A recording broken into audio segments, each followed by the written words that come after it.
Dahil mura na naman nga ang sili, mapalabuyo o etong siling green, gagawa ako ng dynamite lumpia mga mare. Sa tuwing gumagawa nga ako nito ay hindi ko talaga makalimutan yung unang time na gumawa ako nito mga mare. Hindi ako naglagay ng plastic o gloves sa kamay. Grabe, isang araw mahigit bago nawala yung hapde o init sa mga kamay ko. Yung tipong pag nilalagay ko lang sa tubig yung kamay ko, saka lang nawawala yung sakit. Kahit ibabad sa yelo o lagyan ng kung ano-ano, mahapdi pa rin. Sobrang anghang din kasi nung nabili kong siling green noon mga mare, kaya siguro ganun din kahapdi sa kamay. Kaya ngayon tuwing gagawa ako nito, hindi ko na talaga kinakalimutan mag-gloves sa kamay. Bali tinatanggalan ko na nga ng buto itong sili, at ito naman yung mga sangkap na ilalagay ko dito.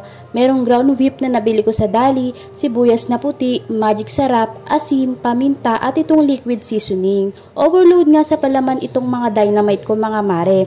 Mas masarap pag unang kagat, palaman agad. Lagay din pala ako ng cheese, at dahil nakalimutan ko nga ito, yung unang mga nabalot ko ay hindi ko na nalagyan ng cheese. Hindi naman na pwedeng tanggalin sa wrapper at masisira lang yung wrapper. Mas masarap nga ito kapag may cheese mga mare, mas malinamnam. At ito na nga mga mare, na prito ko na nga siya. Masarap na pang ulam o pang pulutan mga mare, tapos isasawsaw sa mayo at ketchup or sweet chili sauce. Kain tayo mga mare!